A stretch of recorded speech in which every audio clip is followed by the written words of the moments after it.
What's up, guys? Phoenix here. Well, as I said in my most recent Gym Night YGOpro duel video where I played against Magispectors, I said in that video if that video got 50 or so likes that I would put up a Gym Night deck profile of what I was playing in those videos as soon as I could, even if I did not have the cards to my name to do an actual card, physical card deck profile, and I would, go out of my way to get the deck profile up as soon as possible. Well, apparently 50 likes is really easy for y'all to hit because within like the first 5 hours of that video being live, it was well over 50 likes. It was like somewhere near near 60 at that point, and I was like, well, shit. I asked for way too few, apparently. Won't make that mistake again. LOL. But anyway, this is the Gym Night deck that I've been playing in those videos with a few minor tweaks based off, what I was doing day by day. It is majorly the same, though. I do have a couple other Gym Night builds that I'm currently in testing that are, operating off slightly different demographics and card choices. But as far as, what I was playing in those videos, this is it. I will show those other deck profiles in the future once I get the actual cards to my name and, perfect the theories that I'm working on with those different decks, because this deck is very volatile in its consistency department, and I'm trying to fix that. But anyway, I'm going to go ahead and get into the deck list and just run through it really quickly, and then do some explanations a bit later afterwards. So, for the monsters, there are obviously 17 that you can see. I play 3 Gym Night Garnet just because it's the best normal summonable one in terms of attack points. It gets over things, as well as the fact that it combos with Rescue Rabbit, even though Rescue Rabbit has actually been more and more lackluster the more I've tested it. So that is, something that may or may not be changing in my other builds, as well as maybe this one. But just something to consider. This was, just the first build that I started playing with, the skeleton-wise, and then, I just started changing it from there until I got to the point where I started filming videos and felt comfortable enough to go from there. But anyway, yeah, 3 Garnet, 2 copies of Amber, just because you can use his effect. His effect is honestly the best one out of all the Geminis, because, once you normal summon him and he has an effect, you can discard a Gym Night card, which is going to be the fusion that you got back to your hand for free off its own effect, and then you can recur a banished Obsidian or Lazuli to your hand that you banished to get that Gym Night fusion back. So it kind of loops the Obsidians and Lazulis to further your plays and further your output ceiling. And it's very common for you to summon this off an Obsidian and then be able to normal summon it and get its effect, and then continue your fusing plays from there. 3 copies of Gym Night Armadillo. He's just a generic Stratos for the monsters. I wish he searched Gym Night cards, or was a Gym Night name himself. 2 things that I really wish that card could be. I don't really care if it would have been both, but like the fact that it isn't Gym Night named and the fact that it only searches Gym Night monsters is kind of lackluster. But he is important for grabbing your Lazulis and your Obsidians.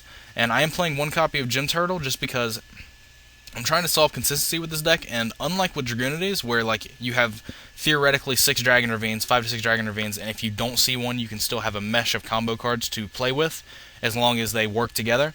This deck is literally a bunch of vanillas and then fusion cards. Every single card in this deck revolves around you making a fusion play. So if you don't get to Gym Night fusion, then you are not playing the game. You are playing from very far behind, because your hand is going to be clogged with all of these cards that do jack shit. So like Gym Night Fusion is the card you're trying to get to. So I am playing this card even though it is slow, as one of it is functioning as the 7th copy of Gym Night Fusion. And it is really slow, but the thing is, like, if you get to Gym Night Fusion while you already have this card, then you can just fuse away with this card because it's a rock. So it can be a material for like Zirconia, something of that nature. So it's definitely not useless if you already have Gym Night Fusion. The 1 Rescue Rabbit just to work with the Garnets. Like I said, it's kind of lackluster in testing, so we'll go from there in the future, based off whether or not it's worth it to run or not. Triple Obsidian and Triple Lazuli and a Crystal Rose. Now these are all the cards that really work really well with your fusion plays. Triple Obsidian and Triple Lazuli, they work with keeping your resource count up. Thank God all these guys that you're fusing with are normal monsters with no actual real effect, and they're Geminis, because if they had effects, this deck would be insane. Because you always are plussing through your fusion summons when you're using these cards. And like even your fusion monsters get you pluses off of these cards, and Gym Night Fusion is just a built-in +1 engine by itself. it rewards you for fusion summoning. So if these cards actually had effects that required no work to use them, oh my goodness, this deck would be insane. But that's neither here nor there. These 7 cards are just really good for, being fusion materials. Crystal Rose is a good, it's more of a better late game card, honestly, or at least it like supplies as a suitable combo piece substitute, I guess. But it's just kind of hard to get it in the graveyard on the turn that you're also comboing off, because usually you're not going to be, brilliant fusing for Seraphonite, and that's like the only way that you can put this from deck to grave. You either have to draw it and use Gymnite Fusion from your hand with it to make Seraphonite, or Zirconia, or you have to Brilliant Fuse for it. But usually, if you're Brilliant Fusing, you're using it for Lady Diamond. But like when it does come up, it is extremely relevant, and it's extremely tempo swingy in your favor, because it will recur itself from grave for free. So that's a +1 right there. And then you'll usually mill a Lazuli from your deck to grave to copy the Lazuli's name. And then Lazuli picks up one of your normal monsters in grave, so that's a +2 overall. Even though they are technically vanillas, they are giving you more materials to use for your fusion summoning plays in the future of that turn, which is very relevant. It doesn't come up very often, but when it does, it's very, very crucial. And I might consider bumping it to 2 copies just so that I see it more in my hands to fuse away with it, and not have to use Brilliant Fusion for it. Something to consider. Triple Gymnite Fusion and Triple Absorb Fusion. Now, as I said earlier, Gymnite Fusion is definitely the card you have to see to play this deck. It is definitely not a card like Dragon Ravine that you can actually play without, because your combo cards have effects. All your cards that are not Gymnite Fusion or Brilliant Fusion do not have effects on their own. The only ones that do are literally Gym Armadillo, and that card searches you more vanillas. Like, these cards don't have effects, these cards don't have effects, these cards don't have effects. Gym Armadillo is literally the only monster in this deck that has an effect, and its effect is to get you more vanillas. So you have to play to get to Gymnite Fusion. You have to get to Gymnite Fusion as quickly as you possibly can, as reliably as you possibly can. That is kind of a problem that this deck has, and that has been a problem that has plagued it in the past. But ultimately, there's a solution for that with the release of this new card. Definitely boosted it, because it doubled the amount of Gymnite Fusions you were allowed to play. I kind of wish Lavalval Chain was still legal, because that would have been Rabbit into Lavalval Chain, send Gymnite Fusion. But I mean, I'm fine with Lavalval Chain being banned, so I don't get FTK'd by Ignites, to be completely honest. But that's neither here nor there. 3 copies of Brilliant Fusion. This card is insane. It's a future fusion that immediately summons the monster. And you usually are always going for Lady Brilliant Diamond off of this. And you usually are always sending at least 1 normal monster and at least 1 Lazuli, and then 1 of anything else that fits what you're fusion summoning for. If you're making Lady Diamond, or if you're just making one of the generic only takes 2 monster ones. You're always sending a Vanilla and Lazuli, because that's automatically a +2 when you activate it. Because even though technically this card doesn't do anything, once it's on the board, it is still there, so it is still technically a card. So if you open with 5 cards, you activate this card, you're getting a Lady Brilliant Diamond or whatever fusion you're making on board, and then you're getting a normal monster that you just put from deck to grave back into your hand. So you're going to be back at 5 cards in hand and have 2 cards on board. So it's a +2 every time you activate this card. The fact that it makes the monster attack and defense 0 and then allows it to regain its original attack is actually more of a benefit than a hindrance. While it is annoying, once you have Gymnite Fusion in grave, it's not, and in circulation, it's not a problem. But if you don't, you can always just go Lady Brilliant Diamond and then tribute it off for its own effect to get a different fusion out that will not be hindered by that effect. And I believe, if I'm not incorrect, this also functions as an out to towers by making Lady Brilliant Diamond and having it gain attack and defense equal to its original attack and defense, because towers would have already been affecting it, and then it gains 3,400. I could be wrong, but I think that's how it works, and that's how I've been told it works by a couple of people. So, we'll go with it as that from here. Triple Upstart Goblin just for, consistency purposes. 1 Raigeki for a power card, and triple Mystical Space Typhoon in the main. I'm thinking of cutting one of the MSTs for a Soul Charge. I've been testing Soul Charge in other builds, and sometimes it's really amazing, and sometimes it's really shit. It's a very hit or miss card for me at this point. But I think running 2 MSTs is still, at least mandatory in these decks, just because you can't really dedicate monster slots or normal summons to Denko. Usually your first normal summon is almost always extremely relevant, at least in game 1. So I don't know if Denko could be reliably mained or not in this deck. just because usually your first normal summon almost always has to be for like normal summoning Amber with its effect, or summoning Jim Armadillo to get a combo piece, or Rescue Rabbit to get your 2 dudes. So I'm not 100% sure at this point in time on that, but I am playing MSTs at this point, as well as Raigeki Breaks that you can see further down the line. I'm playing Double Call the Haunted in this build just for a recovery card as well as an additional combo card, and it allows you to try to play the game during games that you don't have access to Gem Knight Fusion. If you open Brilliant Fusion and Call the Haunted, you can at least try to stay in the game by using Lady Brilliant Diamond, because you'll be able to summon Lady Brilliant Diamond. You can either tribute her off for her own effect and get a different fusion out that has attack points and a relevant effect, or you can like ditch some useless spells like Upstarts or something from your hand, or like MSTs that you don't need.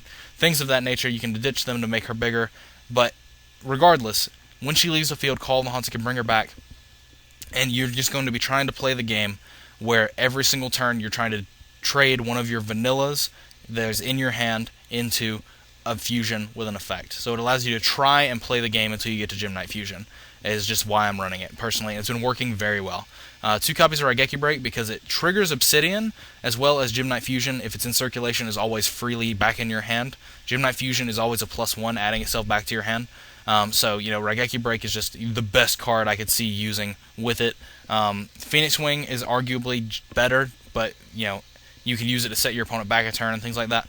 But this deck is really not really worried about this deck's really more worried about clearing problem cards out of the way so they can kill you in a turn. This deck is very much OTK based.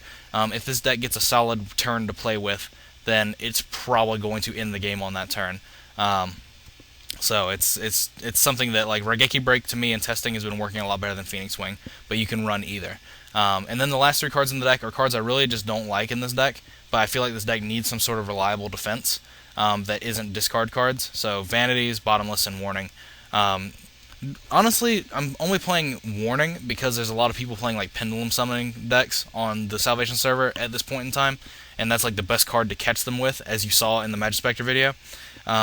But ultimately, it could probably be cut. It's probably perfectly fine to cut both of these cards, and it probably wouldn't matter nearly as much because, again, this deck is a combo deck, it's an OTK deck, and it's able to put up a lot of cards out established boards. But anyway, for the extra deck, I'm playing 2 copies of Lady Brilliant Diamond just because she's almost always your go-to to go off of a Brilliant Fusion. And her effect is amazing, so if you can stick 2 of them on the board, you're definitely winning that game. Master Diamond, a lot of people have told me they don't like this card, and they've told me that they've cut it. I personally play it just because it's a third, Brilliant Fusion target for 3. If your Lady Brilliant Fusions have been used already, and for some reason you have a Brilliant Fusion still alive, you can do that. You can summon this off Lady Brilliant Diamond, and also he just functions as an additional copy of all the level 7 or lower monsters that have good effects. Specifically using it on Prismora, Citrine, and Ruby. Like, all of them that are level 7 or lower in this deck have really good effects that involve, like, ending games or outing established boards. Like Prismora, outing established fields. Citrine being able to hit, freely through Valkyris or, shit all monster effects. Ruby for being able to boost its attack and hit for a massive amount of damage all at one point over like a set monster to do piercing and just steal the game from there. Or Lady Lapis Lazuli to, like, try and burn them for game. Burning them out. Has definitely been something that, I've done these on multiple occasions, and instead of trying to fit an extra copy of all those cards that I feel like come up clutch in very specific situations more than once, I'd rather just play Master Diamond to copy their effect and go from there.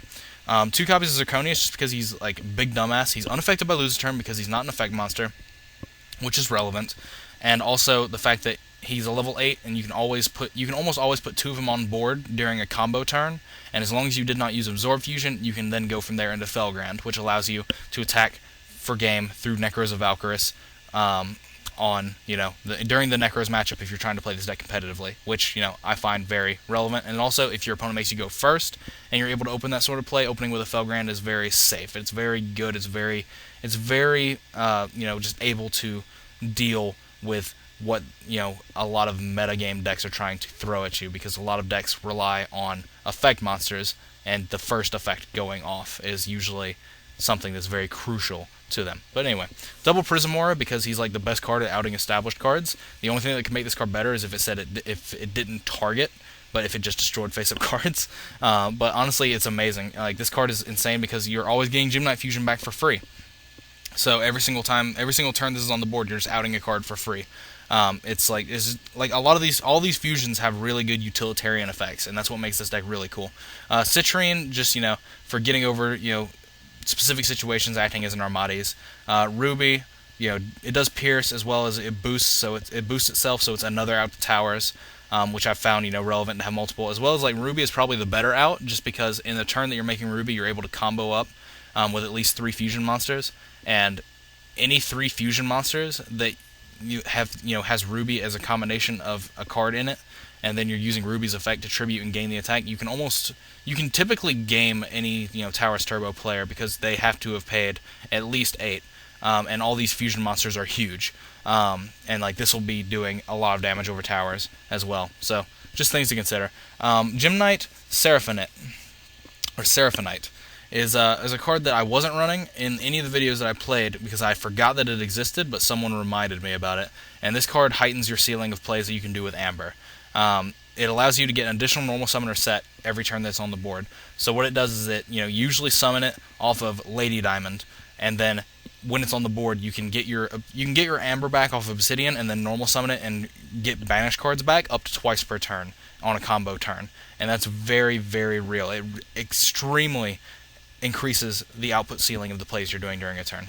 And then 1 copy of Lady Lapis Lazuli, just for the burn damage, as well as sending like Lazulis from deck to grave to recur cards. It just keeps your engine moving with pluses and nonsense like that, and getting you into more cards, softening your opponent up a bit so that your OTK doesn't have to be quite as large.